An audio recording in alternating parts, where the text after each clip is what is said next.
you're thinking. How did this happen? Well, it's a long story.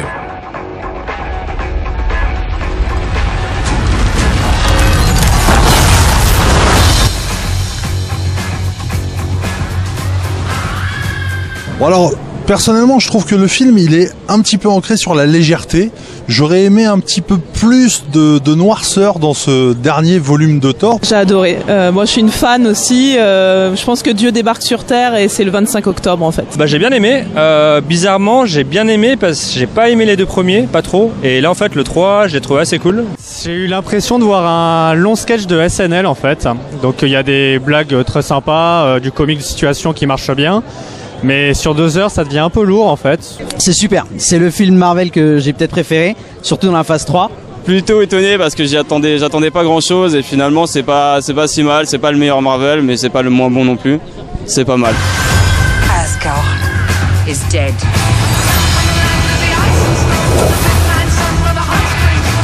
Jeff Goldblum, il est excellent. Mark Ruffalo, toujours un super Hulk. Tessa Thompson, elle crève l'écran comme d'habitude. Kate Blanchett est juste impressionnante en déesse de la mort.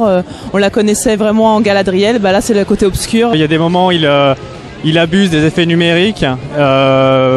Il s'embête pas trop en fait. Donc il se fait des effets numériques assez classiques pour ses scènes d'action. Sans hésitation, le number one pour moi.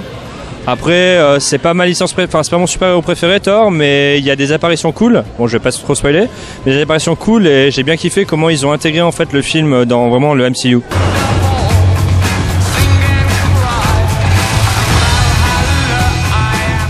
J'ai adoré le style de réalisation de Taika Waititi. Si vous avez aimé un peu What We Do in the Shadows ou Hunt for the Wilder People, vous avez totalement aimé Thor Ragnarok. On a un personnage qui devient vraiment fort et qui porte son nom de la meilleure des manières. Mais on s'amuse bien, c'est marrant, c'est plein d'humour. On finit par se lasser parce que c'est le problème de tous les Marvel depuis un moment, c'est qu'il n'y a aucun enjeu en fait. Donc c'est une énième histoire d'un grand méchant qui veut détruire Asgard et ensuite détruire le monde entier et l'univers entier.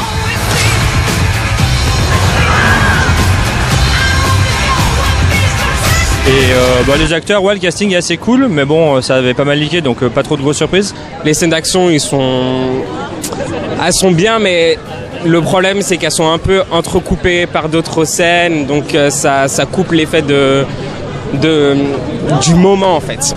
Et après la seule déception, c'est le formatage Marvel, c'est-à-dire que tous les films sont pareils, mais bon, au bout d'un moment, on s'y habitue et on fait face. C'est bien qu'on ait de nouvelles choses qui arrivent et plein de petites surprises sur la fin.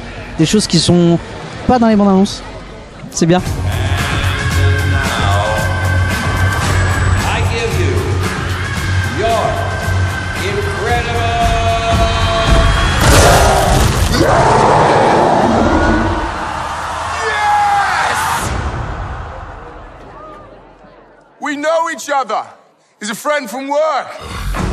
Franchement, on passe un très bon moment. Ça divertit vaguement, on va dire. Voilà. Cool. C'est peut-être l'un des meilleurs Marvel pour l'instant, un peu au-dessus des Gardiens de la Galaxie. C'est ultra rythmé, ultra dynamique, ultra coloré, c'est top. What were you the god of again?